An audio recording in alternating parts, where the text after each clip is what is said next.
Tonight's big stories. New footage released by the AFP show Chinese Coast Guard personnel wielding bolos, throwing stones and firing tear gas at Filipino soldiers in Ayungin Shoal, which the Philippine military called barbaric. Foreign Affairs Secretary Enrique Manalo has spoken to U.S. Secretary of State Antony Blinken about this latest encounter. Blinken once again reaffirms Washington's ironclad defense commitment to Manila. And as Vice President Sara Duterte, the new leader of the opposition, minority leaders in Congress cry foul, saying she does not embody the values of the true opposition. Good evening. Welcome to the show. I'm Regina Lay. I'm Gretchen Ho. And I'm Shawn Yao. The Armed Forces of the Philippines has released new footage of that fateful June 17 encounter at Ayungin or 2nd Thomas Shoal during what was supposed to be a routine resupply mission to the BRP Sierra Madre. It showed that Chinese sailors wielded bladed weapons during the altercation, an act described by the Philippine side as barbaric and inhumane. They also used strobe lights on the Philippine Navy while both sides were confronting each other. The videos also showed Chinese personnel illegally boarding the Philippine vessels and throwing tear gas and rocks at Filipino soldiers who had to defend themselves using their bare hands. Brian Castillo with the big story tonight. This video taken from the grounded BRP Sierra Madre in Ayungin Shoal shows how the Chinese Coast Guard surrounded Filipino soldiers aboard the Philippine Navy's rigid hull inflatable boats or ribs. The CCG personnel can be seen forcibly trying to sever the rope connecting the ribs to the BRP Sierra Madre. Stop! This is our territory! In the video, you can hear the Filipino soldiers shouting, as well as the loud sirens of the CCG vessels. After a few moments, the Chinese personnel were seen trying to grab a bag from the Navy's rib. China even used strobe lights to try to disrupt those taking a video of what was happening. In another footage, it can be seen that someone from the BRP Sierra Madre splashed water at the Chinese Coast Guard to drive them away from the Philippine outpost. The Chinese side then drew out bladed weapons and pointed them at the Filipino soldiers as if to threaten violence. A few moments later, the CCG used their weapons to stab one of the Navy's rubber boats. That's happening while other Chinese Coast Guard were ramming several anchored ribs of the Philippines. From this angle, from inside one of the ribs, we can see how the Chinese tried to intimidate the Filipinos by pointing a knife at them. The AFP added that the Chinese military aircraft was also circling overhead. In the end, the CCG personnel looted supplies and destroyed the Philippines' rib. The Philippine military described the latest incident as the worst and most intense resupply mission to BRP Sierra Madre. Historically, this would be the most aggressive posture that they have done. They came close because they were after the ribs. They were after the boats, not the ship.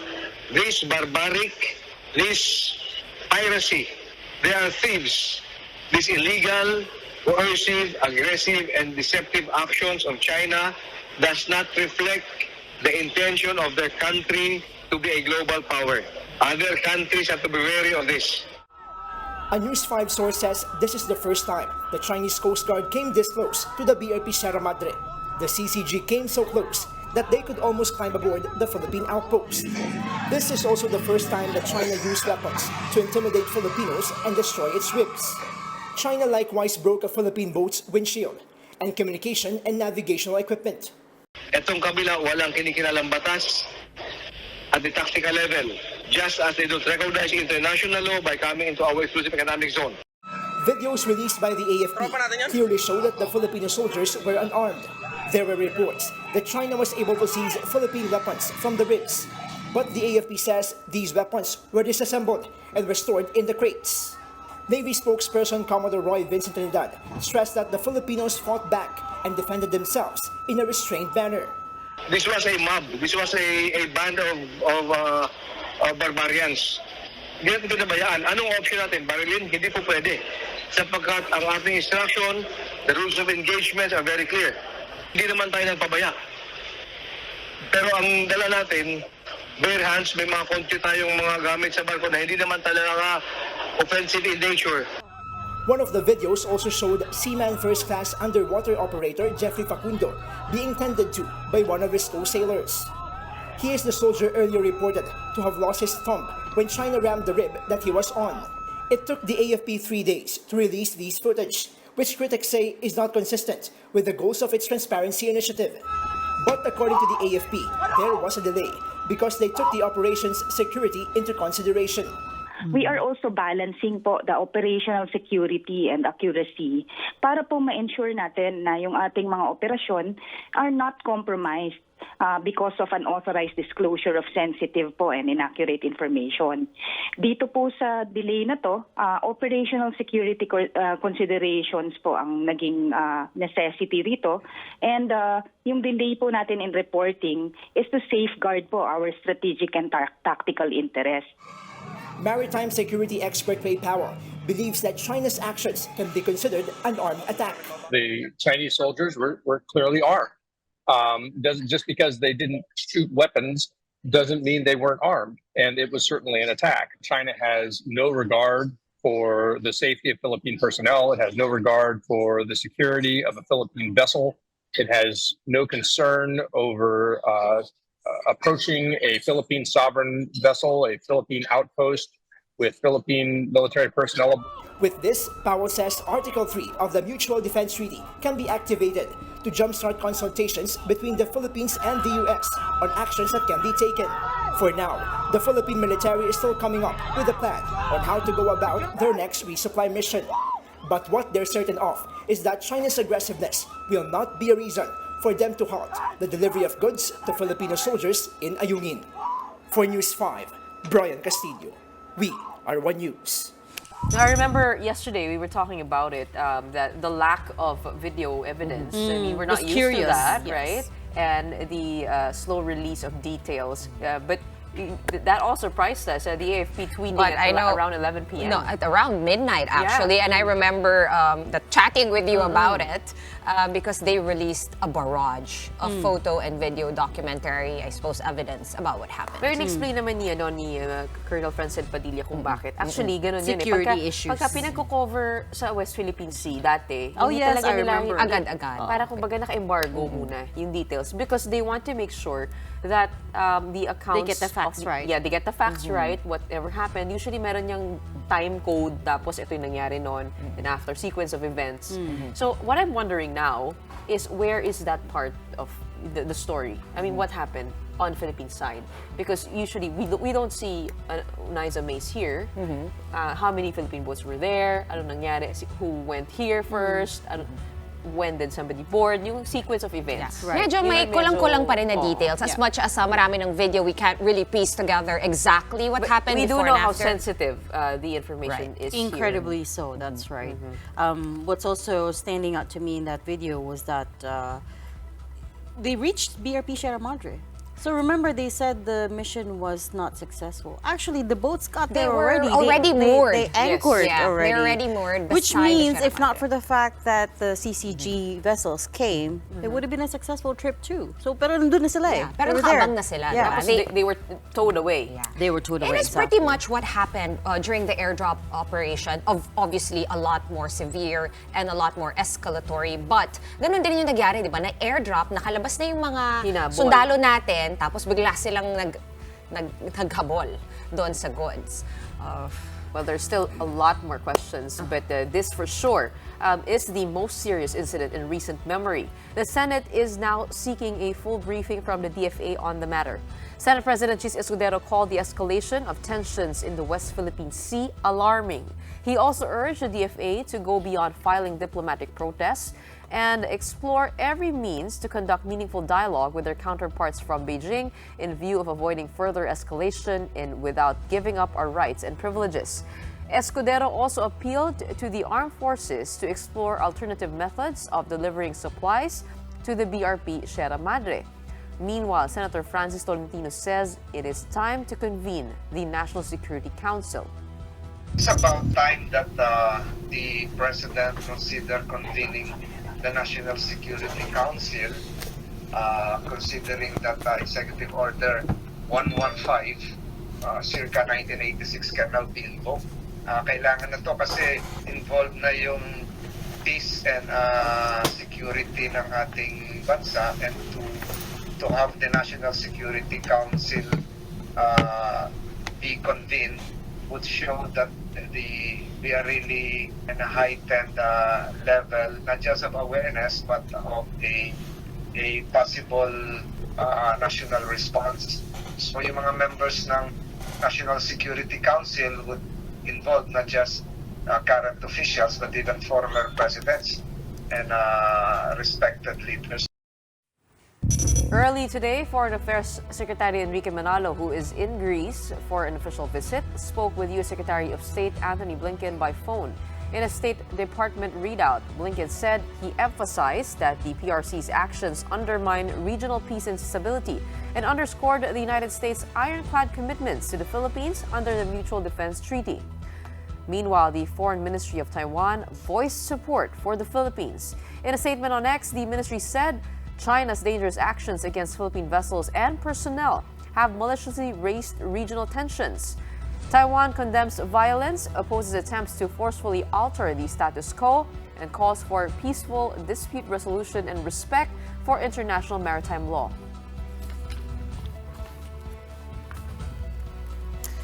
With this latest incident, what moves are left to the Philippines? To discuss, let me bring in our first guest for tonight, Justin Bakisal. He's a visiting fellow at the International Institute for Strategic Studies, or IISS Asia. Good evening, Justin. Thanks for making time for us. Hi, good evening, Regina, Shawn, and Gretchen. You're in Singapore right now, is that correct? Yes, that's correct. You're doing a fellowship at the IISS, which, as everyone knows, is the organizer of the Shangri-La Dialogue. Correct. Justin, very big question to start off with, which is, at this point, what options are left to the Philippines? The MDT is something, the Mutual Defense Treaty is something that keeps being bandied about, but honestly, most of the analysts that we've spoken to say this does not constitute an armed attack just yet. From the U.S. side, it doesn't seem like they are ready to pull the trigger either. And now we have, people like Senate President Cheese Escudero also saying we need to de-escalate the situation. What options are left to the Philippines at this point? Right.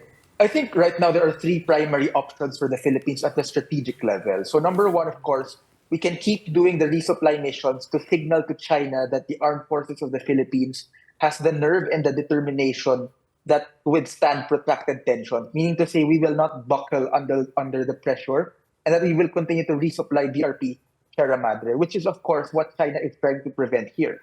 Now, I would term that kind of action of status quo. So the Philippines doesn't necessarily have to invoke the Mutual Defense Treaty, but at the same time, it will keep pushing on these operational maneuvers. Second option, I think, would be to begin thinking about how to leverage the alliance with the United States to improve the deterrent effect vis-a-vis China. Because I think right now, it's very clear to everyone, it's evident that the current posture of the Philippines and the United States right now are not deterring China from undertaking these illegal coercive maneuvers, even against the Philippine Navy. So before, right, they're harassing civilians, they're harassing the Coast Guard, and then now it is outright that they are openly harassing the Philippine military. So in short, China has shown the intention that it will implement its sovereign claim to the area in Second Thomas Shoal. Third option, of course, although this is a bit more unlikely, is for some kind of political settlement between Manila and Beijing. So, of course, given the situation right now, that's not ideal because, of course, Beijing has the upper hand in terms of the escalation in the tensions right now, and it will try to extract so many concessions from the Philippines if we negotiate at this point in time. This is not a good bargaining position for the Philippines right now. At the tactical level, though, I think I'd like to say that on Senator Escudero's point that the Philippines already did various sorts of resupply missions, in fact. So this is sort of a buzzword already that maybe we can try something else. But frankly speaking, I think that it's not the main issue here.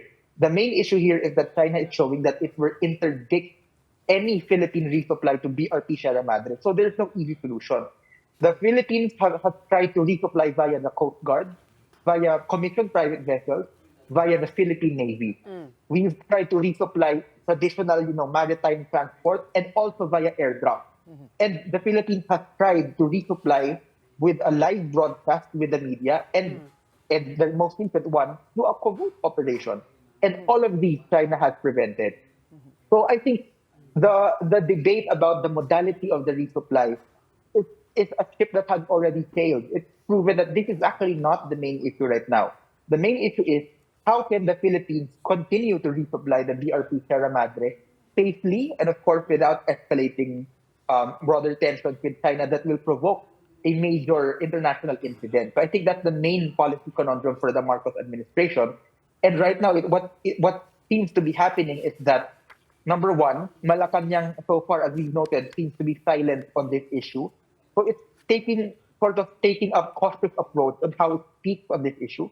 And then secondly, of course, Secretary Gilbert Teodoro has already committed that the Philippine Navy will continue to resist Chinese maritime aggression. So in short, I think the Philippine government is leaning toward approach number one, which is we're going to continue the resupply mission and we will show the determination that, regardless of the pressure that China puts, the Philippines is going to continue its presence in the area. Now, operationally, I think final point on this, I think there has to be some sort of more creativity between the Philippines and the United States in how it is approaching the issue. We've already known that President Marcos has said that if there is one casualty, that is a red line for the Philippines, meaning to say we will invoke the Mutual Defense Treaty with the US. But I think that sort of is a wrong approach or a wrong angle to the issue because basically we are waiting for a casualty to happen before the US-Philippine Mutual Defense Treaty is called upon. But if you look at the way that China has operated, it is already trying to exercise control over Second Thomas Shoal, within which the BRP Sierra Madre is located. So even without any death, it is already undermining Philippine military and strategic interests in the area. So the question is, what are we going to do about it?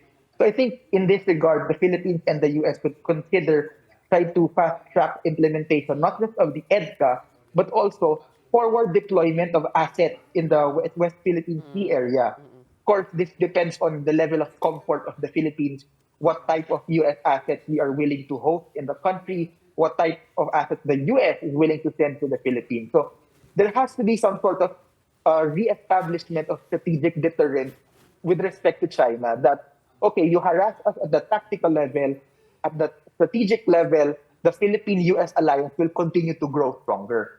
So that's another option. But of course, there is an issue right now and China is banking on this, that the US-Philippine alliance is not as ironclad as it assumes. Yeah. That, the Philippines will be intimidated, right? That if we're intimidated, we will back down from this, we won't fall on the United States. So that's a major issue right now. Right. Justin, very, very curious to know, because since you're in Singapore, Right. and were you able to witness the Shangri-La dialogue? Because some are saying that this is in response to the strong statements of the president saying that Filipinos do not yield. Or do you think this is in response, or this is the application of the new Chinese Coast Guard law? What was the reaction of the audience there in Singapore with what happened with the president's speech, also with the defense minister of China's speech? Right, yes. I was at the Shangri-La dialogue. In fact, I was able to ask President Marcos a question after his speech. But I think the broad reaction to President Marcos' speech was that it was very good. It was very measured in the sense that it's very calculated. So the speech of President Marcos contained two things, right? So number one, it's really a political peacocking on the part of his administration that it is signaling his resolve to go toe-to-toe with China on this and that he will not blink in the face of pressure. That's number one. The second is that, of course, President Marcos sort of tried to address the uneasiness within ASEAN with regard to the increasing cooperation between the Philippines and the United States. Because, of course, there has been some international criticism that the Philippines is bringing in foreign forces into the region, that sort of thing. But, of course, the Philippine case is different because we are enlisting U.S. support within our national territory, which, by the way, is a sovereign right of the Philippines to decide who we partner with or who we don't. But we also try to assuage the partners within ASEAN that President Marcos remains committed to ASEAN-led mechanisms when it comes to resolving disputes with China. So he expressed support for the conclusion of the Code of Conduct in the South China Sea. So Marcos is trying to have a balancing act. Now, in terms of the reaction to this, I would say it's actually a mixed bag because, of course, naturally, some people will be uncomfortable with the policy of the administration, regardless of what the president tells on an international forum. And China has repeatedly mentioned this during the Shangri-La dialogue that they don't like what the Philippines is doing. So there is that. But at the same time, in terms of the impressions from China, because China this year during the dialogue was quite bellicose, right? So when the defense minister from China spoke, and during the question and answer portion, he only addressed two issues. Number one is the Taiwan issue, and then secondly is the South China Sea issue. And he practically ignored many of the other questions that were levied against China. And the most important question there, of course, is China's credibility. Because on the one hand, we have China having this rhetoric to not escalate tensions. But of course, on the other hand, at the tactical level, as we can see from the Philippines maritime transparency effort right now, that on the ground, actually, China is willing to escalate its behavior. And up to now, it has already led to a major security incident that led to the injury of a Filipino Navy personnel. Right. Justin, I would just like to ask, with regard to pursuing getting something from the United States, as we know that could be a deterring force in the South China Sea, but how do we actually go about it? It's so easy to say, right? But some are saying that we can invoke the Mutual Defense Treaty. However, it doesn't have to be to go to war, right? We can just ask for maybe a big boat to escort a bigger, maybe a ship from their navy to escort our supply missions. Because you're right, I was laying awake thinking, how will we resupply the troops over at the Sierra Madre? Because they will need provisions sooner rather than later, right? How do we then make that happen before, that area essentially kind of is blockaded already? Right. You're right there, actually. So the Article 3 and 4 of the Mutual Defense Treaty is all about consultation in the event of an armed attack in the Pacific. So, of course, right now it's still unclear whether the Philippine government interprets this as an armed attack. But there are some remedial measures we can take now. So, number one, just to preface this, I think the Marcos government right now wants the resupply missions to be an all-Filipino affair, meaning to say that it's actually not calling on the Americans to join these resupply missions, right? So the closest we've had before was American ISR vessels trying to shadow the Philippine operations in the area, but it hasn't actually joined the resupply mission. And the reason for this is not just optics, but principle, because at the end of the day, the tensions in the Second Thomas Shoal is between the Philippines and China, right? It's not between the US and China. It's a tension between our two countries, one smaller than the other. So I think the Marcos administration is sticking to that all-Filipino resupply policy. But secondly, we can be creative in terms of the US, right? So for example, right now, the US only has access to increased number of sites under the Enhanced Defense Cooperation Agreement. What the Philippines and the US haven't actually discussed that much is forward deployed forces. So what types of aircraft are they going to deploy to the Philippines? What types of ranged fires are they going to deploy here, right? So that's the big question there. And I think, to be honest, China doesn't want that situation as well, wherein the Philippines sort of hunkers down and sort of fortifies itself, because that will be a bad strategic positioning for China, right? So China might gain access to Second Thomas Shoal, but it will lose the confidence of the Filipino people, and the Philippines sort of ends up becoming this porcupine, right? That we are an island with many spikes, meaning to say we are heavily fortified against China. Right. That's the strategic level. But at the tactical level, I think, I don't think the Philippines necessarily need to innovate much, right? So number one, of course, we can change the type of vessel for the resupply, because what the AFP used during the resupply were inflatable boats, basically, although they were rigid hull. But this time, we can try to use larger craft. Right. So, for example, when it came to the Philippine Coast Guard resupply missions, right, they were using larger classes of ships. And no matter how China tried to block those, it can, as much as it can only realistically water cannon large vessels. The reason why China was able to board the Philippine resupply was because they were on small small inflatable vessels. Right. So essentially, I think that's a big calculus. So of course, if the Navy is willing to up the ante on this and actually call China's bluff, will China actually board a Yes. Philippine Navy vessel in a resupply? I think that's something the Philippines can do. Right. That's a And very then good. secondly, yeah. And then secondly, I think what the Philippines can do in terms of this resupply, of course, is to basically try to continue more precise airdrop in the area, because right now the main problem is that when the Philippines does the airdrop will scatter over the nearby waters around Sierra Madre, and they have to Right. pick it up. Yeah. So it's also a technology issue, right? That we can perhaps use airlift vessels that have the yeah. capability to Okay. precisely drop Yeah. them on Just- Sierra Madre. yeah, But I Justin, think, yeah. again, as I mentioned before, my earlier point, in terms Yeah. of the tactics actually don't matter as much, because no matter how much the Philippines try to innovate the resupply, China will innovate the method of interception. Right. So Justin, that's what the Philippines have to yeah, prepare for. sorry, I sorry to cut you off. We are out of time, but I cannot let you go without asking this question. I just need you to expound on one of your tweets. You said, I think one mistake by Manila in the past months is not going too far and quickly with facilities hardening plus augmented presence in the West Philippine Sea. It let itself be distracted by noise and ivory tower thinking, which, as events today show, mean absolutely nothing in a tactical encounter. You have 1 minute to expound on that, please. Where is the ivory? Where is the ivory difficult thinking? And what is the noise? And where is the ivory thinking? Ivory tower thinking coming from? I think I'll be frank about this, right? The noise, I think, so much has been the hype about the effect of transparency in and of itself. Because transparency in and of itself is not a strategy. Even if you put 100 media personnel there, if China is intent to stop the resupply, then it will stop the resupply. So the Philippines has to look at it more from the perspective of a military operation and how to do it. So the Philippines has to commit that if we are going to do the resupply, we have to repel China's efforts to stop the resupply. And that includes the basic question that if China again tries to board a Philippine Navy vessel, then naturally the Philippine Navy has to exercise its natural right to self-defense under international law to avoid to be boarded. Because under international law, China should not be boarding vessels of another state. That every vessel has a foreign immunity. So I think that's the goal.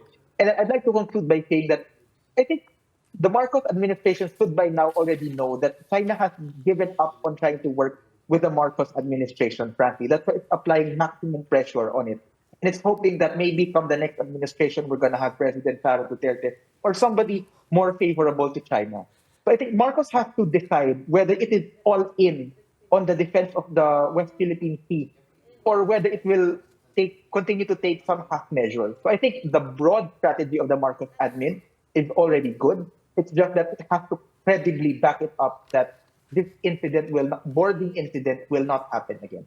And really, that's what you're pertaining to about ivory tower thinking. It needs to get back down to grassroots, back to the basics. Correct.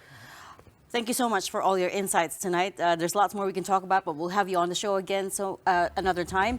Justin Bakisal, visiting fellow at the International Institute for Strategic Studies, or IISS. Thanks for your time.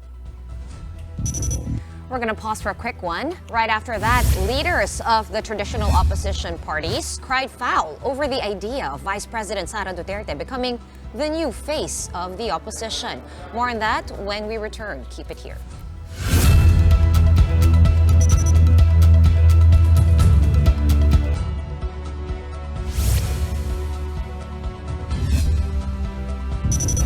You're back. This is still the big story here on One News. It has been 1 day and a few hours since Vice President Sara Duterte quit the Marcos cabinet abruptly, but the president has yet to speak up about it, instead choosing to go about his day as usual. Maricel Halili with that story. It was business as usual for President Bongbong Marcos as he toured Mindanao, a known stronghold of the Dutertes. Marcos first visited Surigao del Sur to distribute aid to almost 12,000 farmers and fishermen affected by El Nino. There, the president distributed over 158 million pesos in financial assistance to the local government of Caraga. Marcos thanked his fellow secretaries and acknowledged their contributions. Asahan ninyo na patuloy kaming maghahanap ng katugunan sa mga pagsubok na kinakaharap ng ating bansa at magpapatupad ng mga angkop na programa at patakaran upang matikman naman ninyo ang bunga ng inyong pagsisikap. Just yesterday, Vice President Sara Duterte resigned as a member of President Bongbong Marcos's cabinet. VP Sara vacated her position as Secretary of the Department of Education and as Vice Chairperson of the NTF-ELCAC. President Marcos did not mention anything about Sara's resignation, but he did leave a reminder for government employees. Pinaalalahan ko ang lahat ng mga ahensya, lingkod bayan, mga kabalikat sa gobyerno. Huwag natin sayangin ang ating mga nasimulan. In a text message to reporters, Communications Secretary Sheloy Garafil said the president has not yet named an officer in charge. Duterte's resignation will officially take effect on July 19. Meanwhile, still on his trip to Mindanao, the president said that the government has allocated 1.5 billion pesos for the construction of new classrooms in the Caraga region. From Surigao del Sur, the president went straight to Butuan, Agusan del Norte. There, the Marcos administration distributed 5 kilos of rice and 10,000 pesos in financial aid to farmers affected by El Nino. Kasabay nito, hinihikayat ko rin na makiisa kayo sa bawat plano at inisyatibong aming ipinapatupad nang sa gayon ay makamit na natin ang isang bagong Pilipinas. For News 5, Maricel Halili, We Are One News. While Duterte allies believe that VP Sara's resignation makes her the new leader of the opposition, those in traditional opposition parties beg to differ. Whatever party Sara chooses to lead moving forward is something they're already calling fake opposition.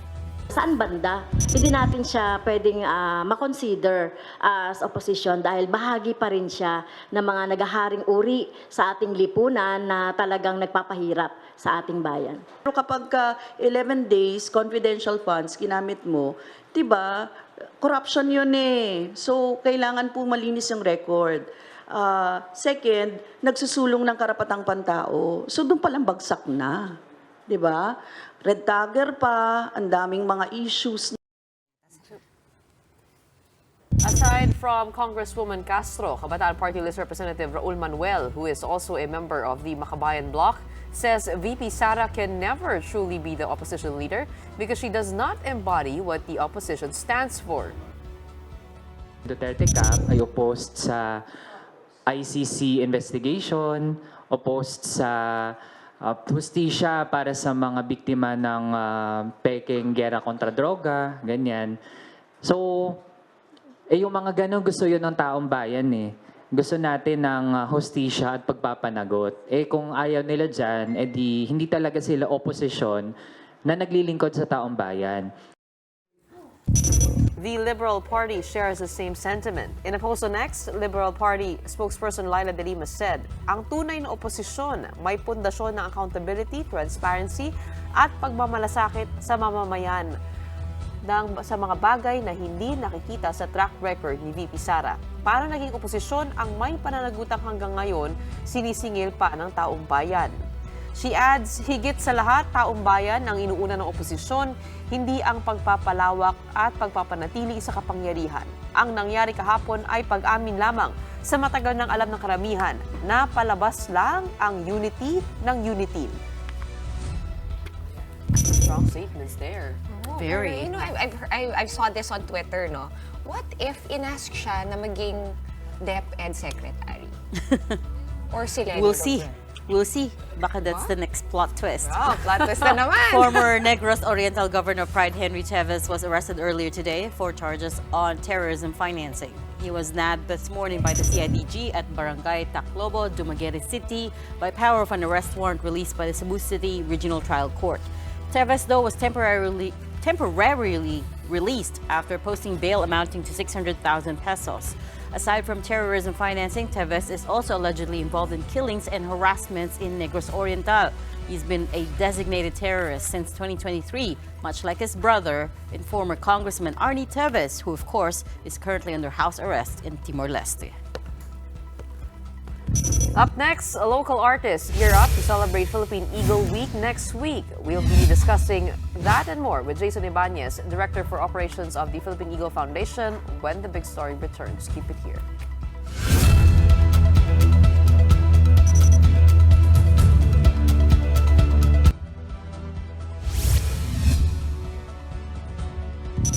Welcome back. You're still watching the big story here on One News. Okay, pahinga muna tayo sa South China Sea, sa West pahinga tayo. Papahinga muna tayo doon. Dito muna tayo. Sa rainforest ng Pilipinas, where the mighty Philippine eagle rules the skies, but its kingdom is shrinking. Deforestation has slashed the habitat of this critically endangered raptor. And to help raise awareness, the Philippine Fauna Art Society is organizing the 100 Artists for the Philippine Eagle event next week, June 25 to 30, over at the National Museum of Natural History. Let's talk about this more, along with the updates on the Philippine Eagle conservation efforts, with Jason Ibanez, Director for Operations of the Philippine Eagle Foundation. He joins us live via Zoom. Good evening, Jason, and thank you for joining us tonight. Yes, good evening, Regina, Shawn, and Gretchen. Right, so first and foremost, can you give us an overview of how conservation efforts are going for the Philippine eagle? We know how rare and how important and majestic the bird is, but how many eagles or monkey-eating eagles or Philippine eagles are still left in the wild? Yes, so of course, the Philippine eagle is our national bird and it's only found in the Philippines. But unfortunately, it's still critically endangered, meaning if we don't conserve our national bird, there's a 50% chance that we're going to lose it within this generation. So as you can imagine, we're still pushing through with conserving every individual of Philippine eagles across the country. And we've been deploying a mix of techniques, including education campaigns, site-based, going to communities and convincing villages to help with the conservation. We also do public education campaigns. There's also social media campaigns. There's also law enforcement. And then, as mentioned earlier, we're also aggressive at facilitating forest conservation as well as reforestation. Because, of course, the Philippine eagle is very much dependent on tropical forests, like everyone else. The Philippine eagles cannot live outside of the forest, and that's a major reason why the population has declined. More than 80% of its original forest cover has been lost. And on top of that, you also have cases of some Filipinos still shooting and hunting and then trapping our national bird. It's very easy to fall in love with our national bird, as you can see. It's one of the most beautiful and also one of the largest raptors in the world. It has a flamboyant crest. It's very majestic, but unfortunately, probably because of poverty and lack of awareness, Filipinos are still shooting, trapping, and hunting our birds. And high mortality rate is still hurting our Philippine eagles. So together with the government, what we're trying to do is to increase awareness, increase local participation, reduce shooting and hunting, reduce mortality rates. And a leveling up of our initiatives is also to release Philippine eagles in forests that are believed to be still suitable for Philippine eagles but are vacant. And then by doing this, we're trying to increase population numbers of the Philippine eagles in the wild. Jason, do we have a number of eagles so far? And where do these eagles thrive and abound in the Philippines? Right. So based on our latest estimate, we have no more than 392 pairs of Philippine eagles across the country. They're found only on 4 major islands, namely Luzon, Leyte, Samar, and Mindanao. Based on our studies, Mindanao has the largest remaining population, more than 60% or about 200 more or less pairs. And then you have more than 100 pairs in Luzon, mainly along the Sierra Madre Mountains and the Cordillera region. And then you have a few pairs in Samar. But in Leyte, we think because of the super typhoon Yolanda, we've already lost our Philippine eagles there. And one of the objectives, an exciting mission, daunting mission, is also to reintroduce Philippine eagles to Leyte, where you still have adequate habitats as well as vacant habitats for Philippine eagles. That's exactly what caught our attention. That's why we invited you. We saw that you had transported a pair of eagles over to Leyte, and I think you're going to set them free next week on June 28th. Can you tell us where these two eagles came from? Did you breed these in the facility over in Davao, which I have visited 2 times? It's quite big. And I know you do a breeding program to get them to mate. How successful has that been? And did these 2 eagles that are going to be set free in Leyte come from that breeding program? Right. Well, so you're right. We're very excited to release the first 2 eagles out of potentially 18 eagles to recolonize the habitats on Leyte. Now, these Philippine eagles, the first installment, are actually hatched and rescued from the wild. No? So, one Philippine eagle, female Philippine eagle Carlito, is about 6 years old. She was rescued from the forest of Agusan del Sur. Unfortunately, she was accidentally trapped in a native trap intended for deer and wild pig. That's the challenge with our Philippine eagles. Now, we know it as the king of the skies. No? They do majestic flights, but they're also actively walking on the ground. No, we've seen them do that. They do that to chase snakes, catch cobras, monitor lizards, as well as rodents. So they're vulnerable to traps set by natives, no, our indigenous peoples, intended for deer and wild pigs. So that's accidental trapping. And then the other eagle, a male eagle, was shot, and then it was rescued by one of the indigenous Bagubo Tagabawa of Mount Apo. So they're practically hatched and reared in the wild, rescued, but we're giving them a second chance at life by being the first Philippine eagle to be released in Leyte as part of our conservation translocation program. And you're right, we do conservation breeding of Philippine eagles. So at the Philippine Eagle Center, in our new facility at Mount Apo, we have 2 facilities now. We have a total of 36 eagles. We've bred 29 eagles so far. The first captive bred eagle is Philippine Eagle Pag-asa. But so far, we still have yet to release captive bred birds to the wild successfully. So that's an ongoing project, and we hope we'll be more successful in the next few years in our new breeding facility at Mount Apo. I'm sorry. I was just about to ask a question. I'm so sorry. Okay. I ended up swallowing a little bit of saliva there. I was just going to say, what kind of support does the Philippine Eagle Foundation need? I'm guessing monetary support is always welcome, but what else? Yeah, so of course we're getting a lot of help from volunteer professionals, from the youth. We want more of that.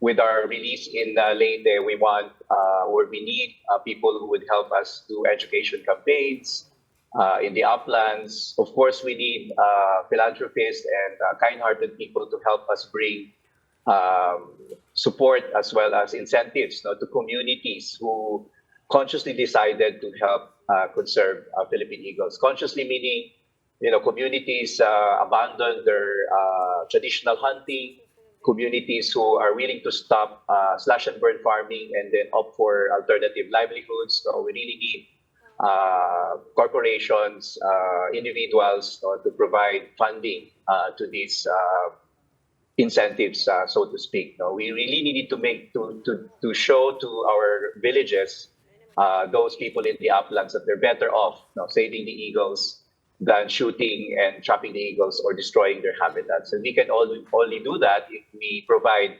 tangible benefits. For instance, we have an ongoing community-based project in one of the oldest nesting sites in Mount Apo. Philippine eagles are very loyal to the places where they breed. They use the same nesting sites over and over again, generations of eagle couples. So if you want to save the Philippine eagles and then make sure that the pairs, monogamous and territorial pairs continue to breed, you need to protect these nesting sites. And the best way to do it is, again, to support the communities. We're currently implementing a water system project. It's one of the aspirations of the indigenous community. They said, if you help us with these basic social services that we don't receive, and we get them, we'll be very happy to support and take care of the eagles, because we know that they're friendly neighbors and they brought this assistance and these benefits to us. So that's what we're trying to do, secure each of the nesting sites as possible, breed or facilitate human and eagle good relationships, and then also, again, release eagles in vacant habitats where they get protected and they continue to breed, and then add numbers to the dwindling wild population. Right, definitely a win-win situation over there. I do follow you guys on Facebook. I hope everyone does too, to keep up with the conservation efforts. But tonight, we're going to have to leave it there. Thank you so much for your time tonight. Jason Ibanez, Director for Operations over at the Philippine Eagle Foundation. Several of the Paris-bound boxers, along with officials of the Association of Boxing Alliances in the Philippines, made a courtesy call to MVP Sports Foundation Chairman Manny V. Pangilinan. Now present at the courtesy call were boxers Ira Villegas, Carlo Paalam, Hergy Bacyadan, and Nesty Petesio. To motivate them, the four were gifted with cell phones by the MVP Sports Foundation and Smart Sports. The phones came complete with eSIMs that they can use in Paris. To show their appreciation, the Paris-bound athletes gave Pangilinan an official Olympic boxing jacket.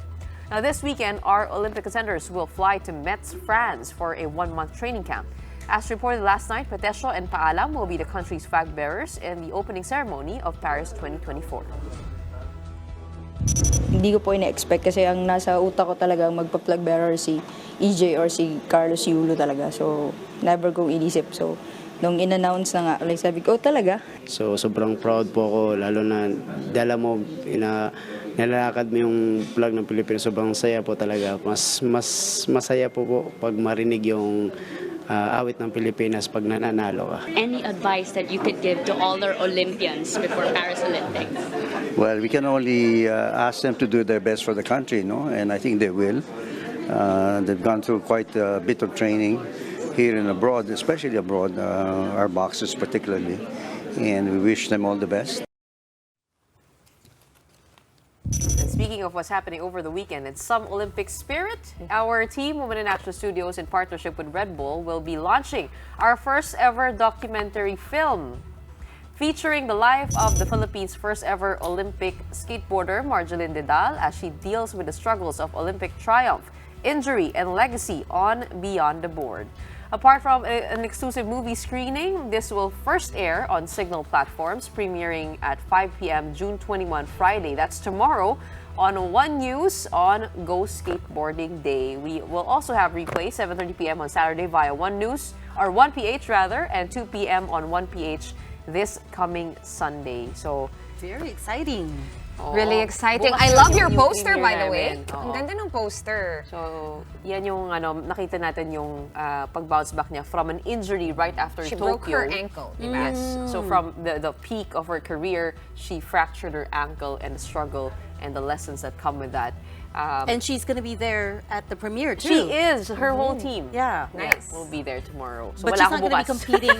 She's not going to be competing at meron bang skateboarding in Paris? Yun. So hindi siya nag-qualify. Ah, okay. But we showed everyone the journey of Margie trying to qualify for the Philippines She's still with young. that fracture. And there's always Oh, yes. the next Olympics. Yeah. Aabot pa siya. I don't know where the next Olympics are going to I be. also don't know. Is it Brazil? Also premiering this Sunday, girls, is on June 23, 7 p.m. is our new documentary show under One News and Gusto Signal mo ako TV. magbasa?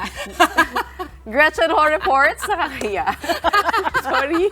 The first episode, Kalboro. We'll talk about my trip to Scarborough Shoal, showing the decades effect of conflict on the fishermen, providing history and context to 3 administrations that dealt with issues in the disputed waters. Let's take a sneak peek into that. Kasalukuyan po binobomba ng tubig ng China Coast Guard habang tayo po ay patungo ng Scarborough Shoal. This is a serious escalation on the part of the agents of the People's Republic of China. Sa pag-iit ng ating karapatan, sila ang unang tinatamaan. Hirap na hirap po kami. Hindi po sapat ang ayuda. Malayang pangingisda lang po ang kailangan. Kapag punersa na kunin natin, pag magkagulo, kami rin yung kawawa dito. Paano nga ba tayo humantong sa sitwasyong ito? Di naman po yata tamang ipimigay na lang natin sa iba ang sadyang atin talaga. Papel lang yan. Itatapon ko yan sa wastebasket. I do not intend to yield. Mula nung standoff noong 2012, hindi na natuldukan ang agawan sa teritoryong ito. Sigalot na umabot na ng mahigit 1 dekada. Sino nga ba ang may karapatan sa Kalboro? Sa aming unang pagtatanghal, samahan niyo ako sa paghimay ng mga mahalagang issue sa Gretchen Ho Reports. Ngayong linggo na sa One News.